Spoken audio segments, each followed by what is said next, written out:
शुभ दिवस बच्चों। बच्चों, हिंदी साहित्य की कक्षा में आज पढ़ेंगे कहानी सबसे बड़ा धनवान। धनवान का मतलब समझते हो ना?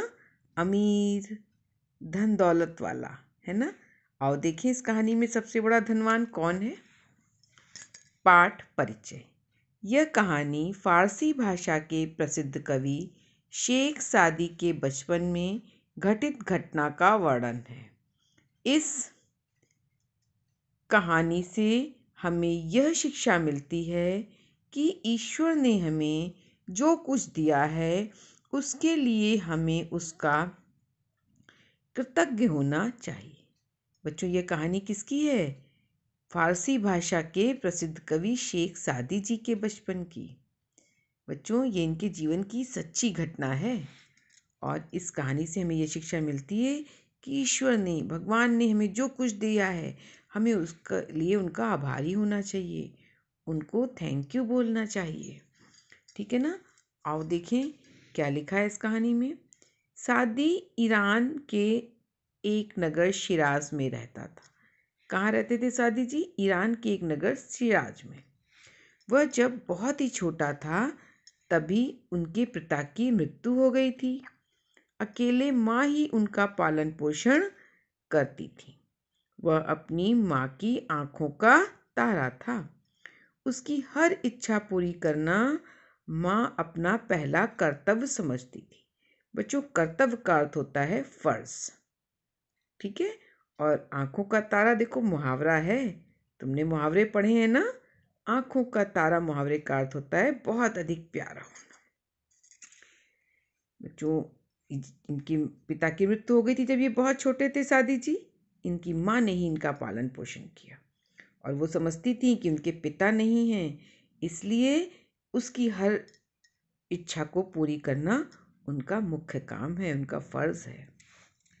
रमज़ान का महीना था। बच्चों, रमज़ान जो है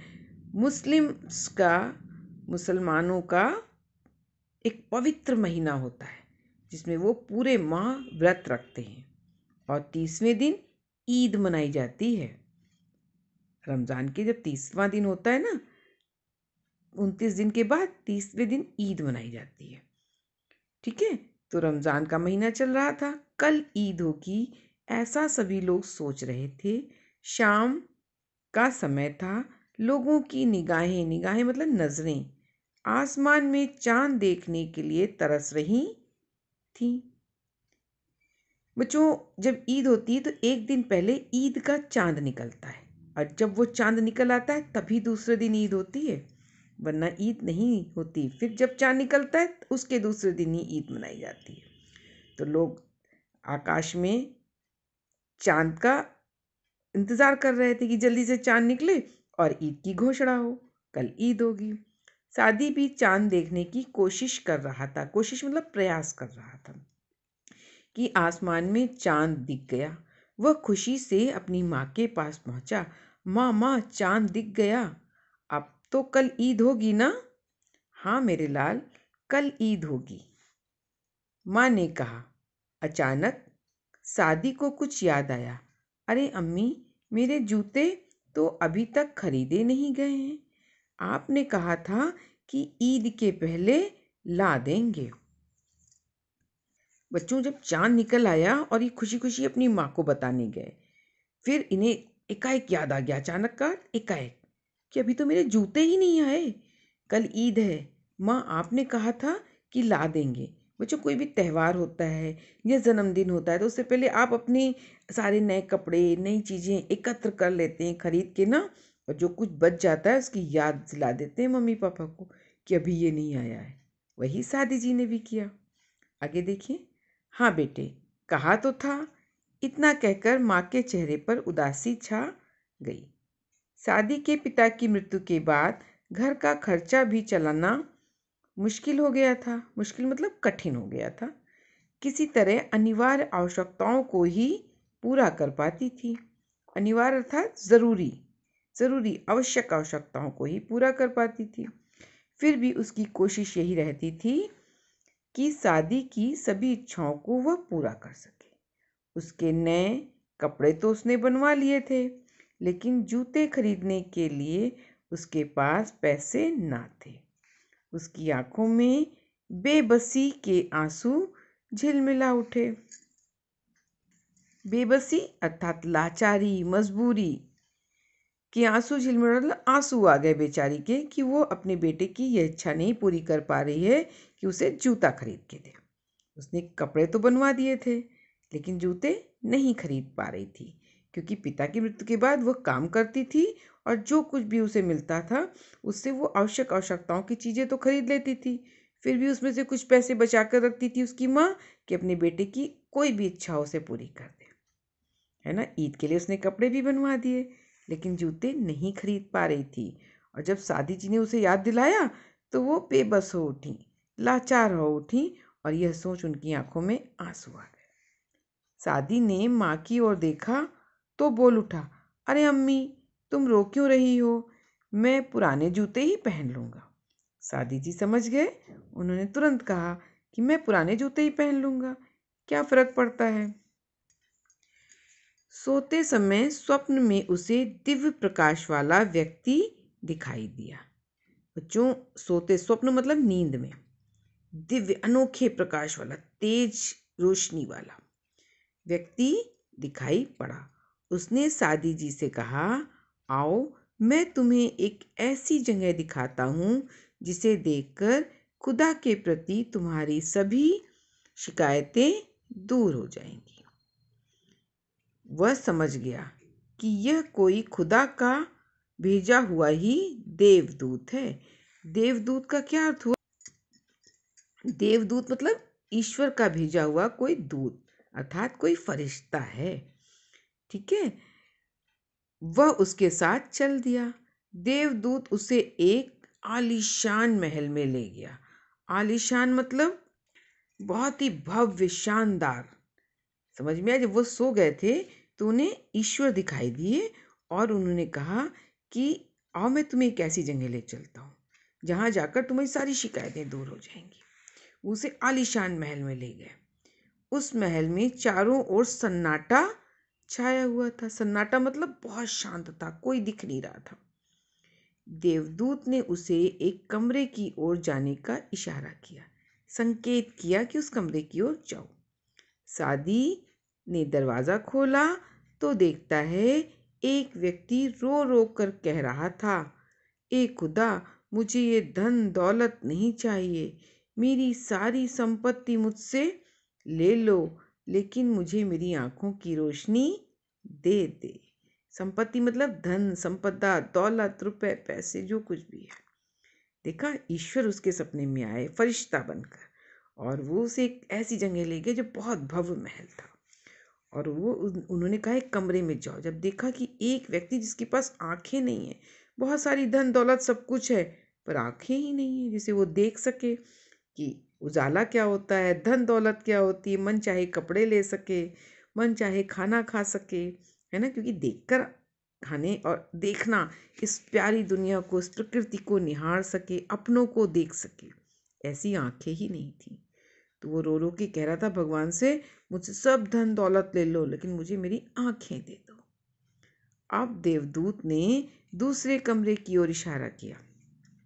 उसमें दूसरा आदमी गिड़गिड़ाते मतलब बहुत ही रोते हुए, दया भाव से, दयनीय होकर प्रार्थना कर रहा था, ए खुदा, आपने मुझे दुनिया के सारे ऐशो आराम दिए। ऐशो आराम मतलब सारे सुख दिए हैं, लेकिन मेरे लिए तो सब व्यर्थ हैं। व्यर्थ मतलब बेकार, बेकार है। मैं चल फिर नहीं सकता।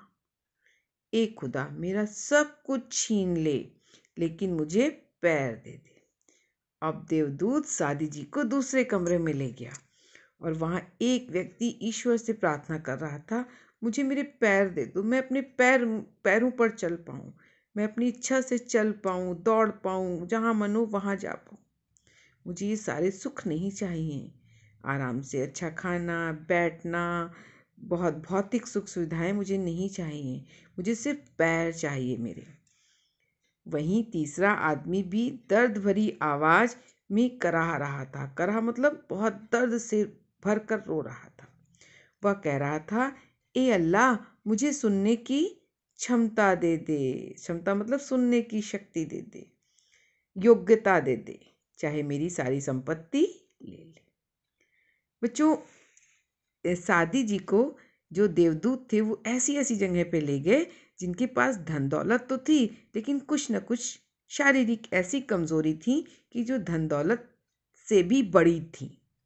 अगर वो ना होती, उनके अभाव में धन दौलत भी व्यर्थ है। आंखें नहीं है तो सब कुछ व्यर्थ है, आप देख ही नहीं सकते दुनिया कैसी है। पैर नहीं है तो आप स्वतः चल फिर नहीं सकते, दूसरों के सहारे से मजबूर हैं, है ना। और अगर कान ही नहीं है तो आप सुन ही नहीं सकते, इस दुनिया का सुंदर संगीत नहीं सुन सकते, अपनों की आवाज़ नहीं सुन सकते, और अपने भावों को बोलकर किसी को बता भी नहीं सकते हो कि आप क्या बोल रहे हो, क्योंकि आप जो बोलते हो आप खुद सुनते हो, है ना। तो धन दौलत से बड़ी चीज़ें ये होती हैं। ये सब देखकर सादी को जीवन की सच्चाई समझ में आ गई। वह सोचने लगा कि खुदा ने तो मुझे बहुत धनवान बनाया है, मुझे आँख, कान और पैर सभी कुछ प्रदान किए, प्रदान मतलब दिए हैं। मैं गरीब कहाँ हूँ? अब उसे समझ में आ गया था कि मैं गरीब नहीं हूँ, गरीब तो वो हैं जो शारीरिक रूप से अक्षम होते हैं, है ना। मैं गरीब नहीं हूँ। उसने सपने की सारी बात माँ को सुनाई। फिर माँ से कहने लगा, अम्मी, मैं नहीं जानता था कि इस दुनिया में इतने बेबस लोग भी रहते हैं। बेबस मतलब मजबूर, जो देख नहीं सकते, चल नहीं सकते और सुन नहीं सकते। मैं तो खुदा से अपने गरीब होने की शिकायत कर रहा था। शिकायत कर रहा था मतलब मैं गरीब था। मैं उसका उलाहना ईश्वर को दे रहा था कि मुझे आपने गरीब क्यों बनाया।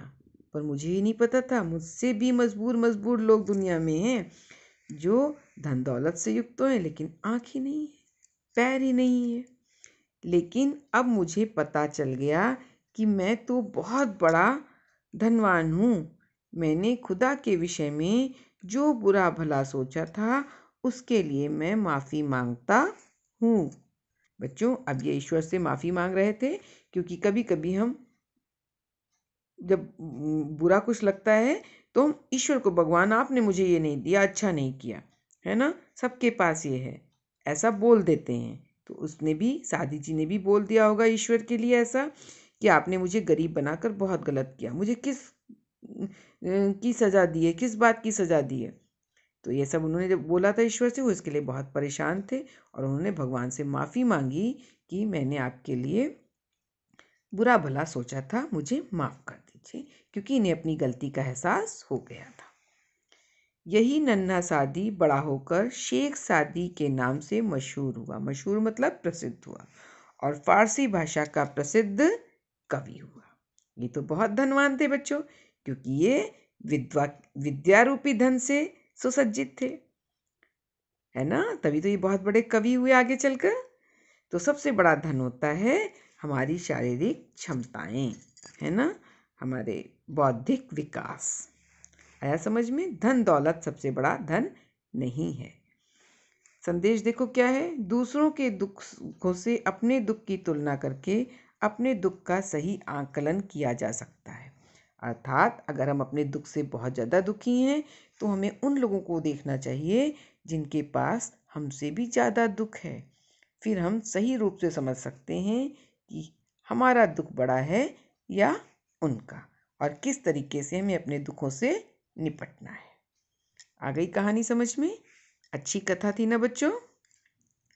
बहुत अच्छी बात है। चलो, मिलते हैं अगली कक्षा में। धन्यवाद बच्चों।